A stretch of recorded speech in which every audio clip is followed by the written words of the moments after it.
In our breaking news out of New York this morning, Ivanka Trump is testifying in the sprawling New York fraud case against her father's business empire. And unlike her father and brothers, she is not a defendant in this case.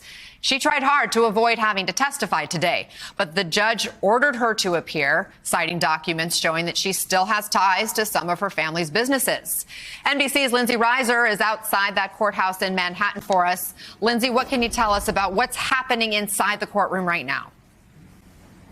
Anna, Ivanka just began her testimony, and according to our producer Adam Reese inside the courtroom, today's atmosphere is a lot more relaxed. It was much more tense on Monday when the former president was here, and so far he says Ivanka is very calm, collected, and in control. Now, we know that she's a little soft-spoken as well. The judge has already asked her to speak up, and we know some of the defenses that we are going to hear. Similar to her brother, she's going to say that while she was involved in some of these projects, she wasn't involved in drafting these statements of financial condition, that she's not an accountant, and she's also going to try and distance herself and say that she left involvement with the Trump organization when her father became president. But we know from the Attorney General's office they want to hear from her today. She's been dropped as a co-defendant because of the Court of Appeals statute of limitations, but the AG's office says she has intimate knowledge of these business dealings, that she herself profited off of some of these deals. She was the main liaison between the Trump organization and their biggest lender, Deutsche Bank. So we're likely going to hear today a lot about Deutsche Bank.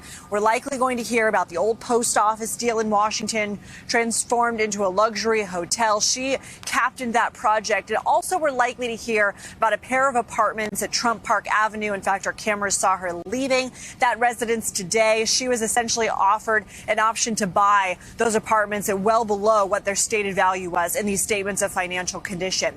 Letitia James, as she sometimes does, addressed the cameras before going into court this morning. This is what she said.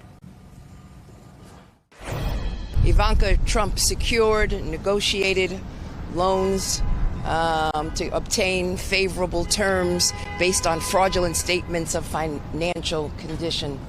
And she will attempt today to distance herself from the company.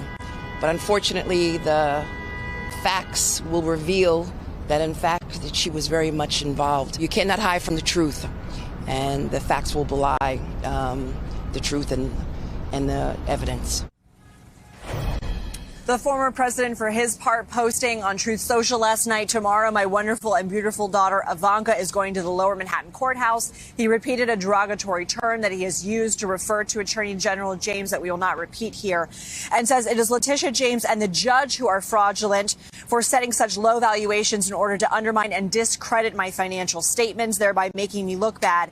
Election interference. And he went on to say now they are trying to bring Ivanka into the case despite Court of Appeals ruling that she cannot be charged. Now, we could expect to see, unlike some of the other Trump family members, some cross-examination today should the defense have any cross that they want to do. They're trying to limit the amount that she has to come back.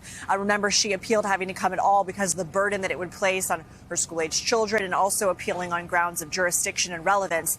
But they also asked for no court tomorrow. Could this testimony bleed in tomorrow? Yes. And then the defense says that they will begin their case in earnest on Monday and hope to wrap up by December 15th, Anna. Okay, lots there. Thank you so much.